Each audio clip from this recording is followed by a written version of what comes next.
Hey, it's your bro Zero, coming at you today with a Paladins video.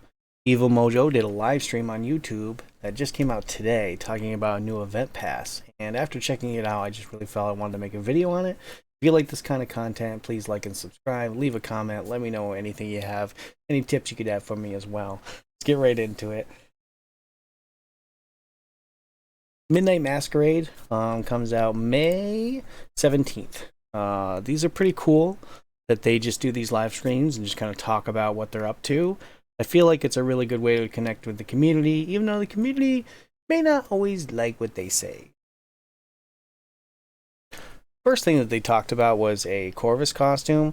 These are all new costumes for several characters, and we're going to go through each one of them. I thought that this looked really cool. The mask is really nice. I feel like this is really cooler than his original skin. They did a really good job at not only going through that, but adding effects to these so that it really changes how the character is. That's what I like about a lot of the skins that Paladins does, is they really change how the character looks entirely, and it makes characters that I may not necessarily like turn into something that I love. All looks cool. All looks cool. Very cool. Little heart there. Really cool. They had a purple version as well. That was pretty cool. Green flower. Yeah. Some people are really into that. Like, the red might turn you off, and I have a buddy of mine who really likes the purple, so you'd go for that all day. You had a Vora skin. This is really nice with the green eyes. You have the flowers on it. Cool costume. I like the vines around the leg, the gold vines.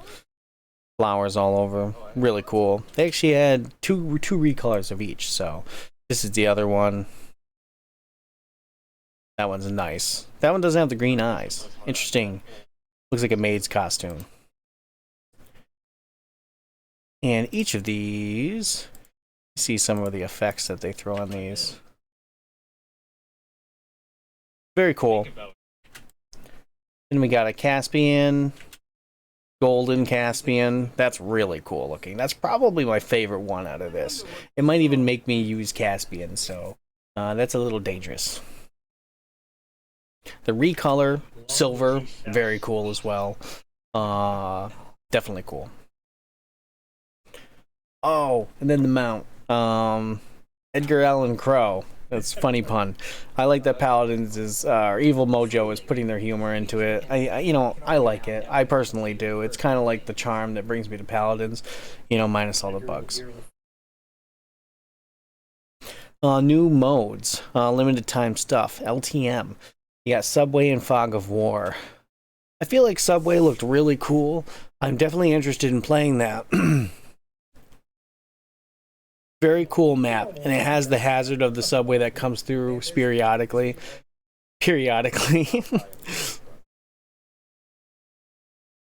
Very nice map. And there's the Fog of War. I don't know if I would play this too much. I feel like the fog would get kind of frustrating to deal with after a while, but the fog has rolled in, as they say. Ranked crossplay. Oof. This is a tough one. So, I originally played Paladin on PS4 up until about, I think when Koga came out, 2018, somewhere around there.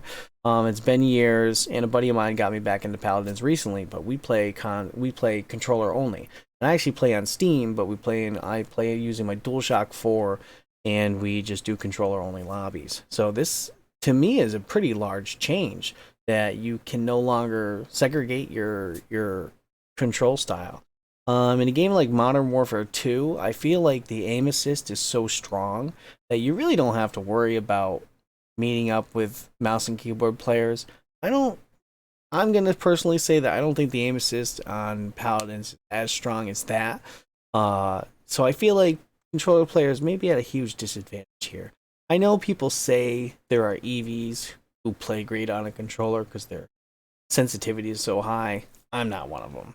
I don't know if I necessarily agree with this change, or they should make it so you can still pick, and maybe that just slows down the rate that you get in the match. As long as it was your choice, I think that's kind of the way to go. Character changes, the ones that they're letting us know now. Andraxis, they're changing his talent, so Defiant Fist is now the first one that you get. This is a good change, I feel like. Crow actually on a stream last night was trying out Andraxis for the first time, and I think if he had the Fist card, he would have had a better time picking him up right away. It seems very straightforward. Furia, these support keywords, I don't really get them. I know they're trying to let us know what kind of healer they are.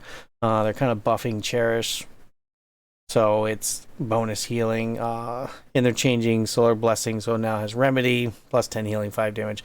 I think these basically will put her as a full healing build talent versus a beam support. I'm not sure.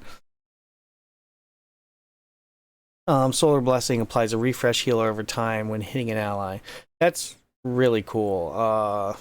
They're talking about how now you can move in and out and it'll still have the heal over time effect. Imani has some huge changes. The other ones seem kind of minor or more quality of life, right? Imani, they're buffing her Frostbolt by 20 damage. And they said it was already buffed 10 in the last patch, so now total of 30. That seems kind of crazy. I feel like she's going to shift now and become really unstoppable. Elemental shift is going to 1 second. You can almost shift all the time now. So that's what's funny about this. So they buff the time it takes. So 1 second you can shift now. So now they had to nerf the heck out of the cards so they wouldn't trigger all the time. I feel like they're going to make changes to these cards down the road. A Frost Bomb, they reduced the cooldown by 2 seconds of the Frost Bomb and the Infernal Cannon, so she's going to be spamming that a lot more. And he has Affinity new card, reduce your damage taken by 5% for 2 seconds after reducing. So you're literally going to be, going up to 25% damage on a 1 second cooldown. That seems kind of weird. We'll see how that plays out. Batu. So she got buffed a lot. Batu's getting a little bit of a nerf. Damage reduction reduced on his dash by 25%. Seems fine. I'm sure that if you're a Vatu main, you're screaming inside. I am not. So 25% damage reduction. I'm sure there's other ways you can boost your damage reduction if you want to go that build. They probably feel it's a little bit too overpowered for right now. That's pretty much it for the video. I just kind of wanted to go through the content that they had. See if any of you guys like this kind of content. Like I said, if you do, please like and subscribe. And check out my Twitch channel. This is where we really play Paladins right now. Twitch.tv/Bro0. And it's your Bro0. And I will check you later.